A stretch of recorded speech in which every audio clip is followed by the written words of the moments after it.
qissa haqida bayon. Bugungi temamizda sov mingda haqida to'xtalib baqaylik. Kim bu kelgan vaqtdan keldi ko'lida qarsi bu haqqan emas. Bir ne söylet, ne süreyve, hiç nim kalmagan, şunçilik biçare, bir hizmetkardan elik ağvatıldan pek yok çıray tuğan. Hem de bunda size deyişin mümkün, bu yer bu haqqan degen, neçi geç gündüz geçip gelip, açsız, susuz, uykusuz maçta bop kaldı edi. Lekin bu salapet, cesaret degen bu kiyimning chiroyli pakizulchi va ya qo'saqning to'qilishi bilan chiqadigan narsa emas. Çünkü bu odamda tabiiy buldu. Ko'zidan, ro'yidan, badan tilidan tabiiy chiqib turdi. Mesela misal qilsak 18 taram qo'shinning qeshigan Liubek kelgan vaqtda shuncha ko'p baglarning orasida o'zining haqqan nasabi, lekin bir bo'rduq jambaqadigan namrat kishi kelganini aytdi. Hammasi sangli qilib kulib ketdi, lekin Liubek o'zininki salobdan yo'qotdimi? Gül qalğan bəyliklər şunda o yölənciq və xurum sahpada putunu almaq qoyub axsan oltadı. Lekin Liubekçu bir burunğa bir kötek urundaqdan beni qoyub bəydi. Lekin Liubek mış yadımı yeni salabetini yoxutub qoymadı. Demək salabet degan mandaq buldu. Bədəndəki qeyrət, şicaat degan mandaq buldu. Lekin bu haqqandaçu bir haqqan emas, nay ambilçilikmi söylət sürəyimiz. Mənçilikmi salabet yox da bu haqqanın bu yerdə. Bo'lmasa, nima? Jonolar sağ da qarab kulib ketib, bu yerda buningni nima so'qildi? Voy, unda qiziq bir ishtivasmi Ardo Jo'zdan ag'ash kelgan, ele qodining sho'rpisi ma, duq sho'rpisi. Bir ishtivaslar atgan sho'rpisi shuni ma'qul deb bu ishib ketdi. Shuninglar achiqib, yana bu yerda nima bo'lma ikkinchi qatim o'zining butkul lashkarlarini ko'rsatdi. Lashkarlarini ko'rsatganimda bu mening lashkarim emas, qaqan, bu o'zlarining. Bu silning lashkarlari faqat men sizga vakolatdan boshqarayotgan bir silning qo'ldiridagi odam deb tusimu, eliq bunda qarab lashkarlikda ayus yo'q. Qarshimda qarab qolishini bilan bo'ldi. Buni qutqizmoqlar deblar. Beplan ijro qilinglar. Dovatdi. Shuning bilan bu yer plan beplanga o'zgarib ketdi. Shunami? Shunlar bu haqqanni shu chanqa akatdi. Navada bu haqqan undaq bo'lmay, menga haqiqatan salobati va g'ayrat, shijoati va bir jasorati va xon bo'lgan bo'lsa, balkim savsomu undaq qilishga petinolmasdi. Ya'ni mushishini ko'rib oldi. Butkul mush baglar ichida faqat savsovlar shundaq jiroqni ko'rar.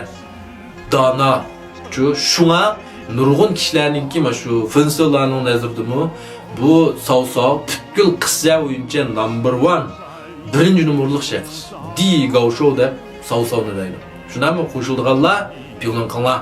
Men hamma odamga yuzsizlik qilsam mayli, lekin hech kim menga yuzsizlik qilmasin.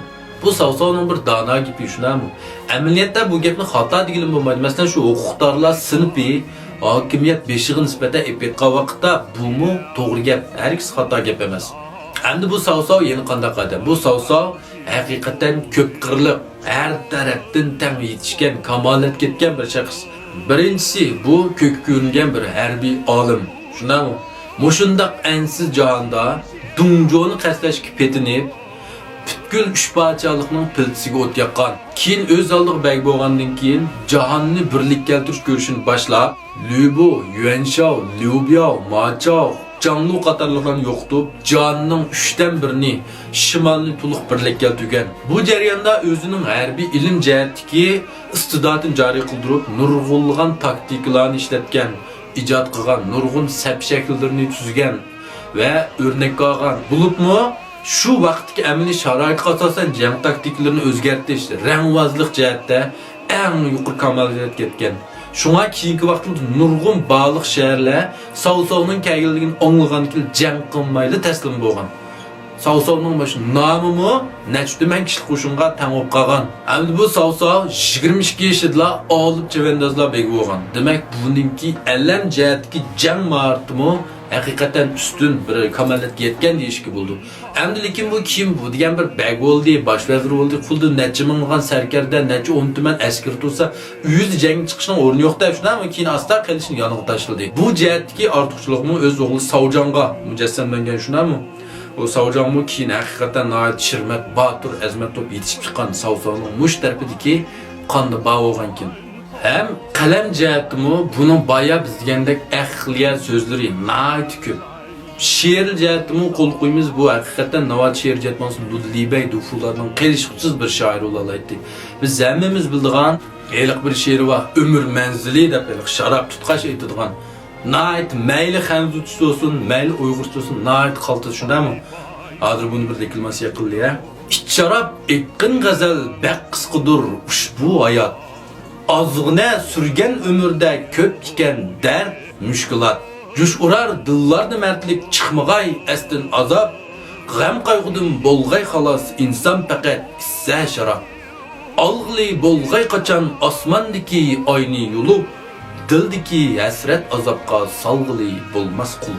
Endi bu she'rmi karamat qoldi shundan.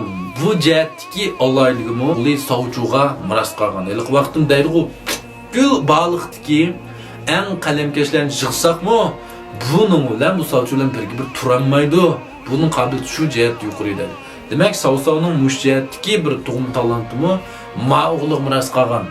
Endi lekin bu Savsov bu yerda bir rahbar, qo'shinbeshi, bek shundami? Shunga bu boshqa jihatdagi alam yoki qalam jihatdagi talantini qo'yib, o'zining asosli mana shu harbiy talanti, boshqurish talanti, mana shu lingdovlik nimasini taraqqiy qildirgan. Shunga keyin bu qolgan jihatdagi talanti ancha joriy qildirmagan. Bu tarafdagi o'zining ortiqchiligini Savpiga qattiq miros qolgan. Shundami? Şu manda qarasanglar bu jihatda Savsovmi o'zining o'g'illarining ma'rif tarbiyasiga nihoyat ahamiyat bergan. Hammasini chuqur mashaliqi o'qimanchilik majburiy ma'rifat o'qitish emas, shu o'g'illarining o'zining tabiiy talanti, qiziqishiga asosan shu jihatda kamolatga yetkazgan.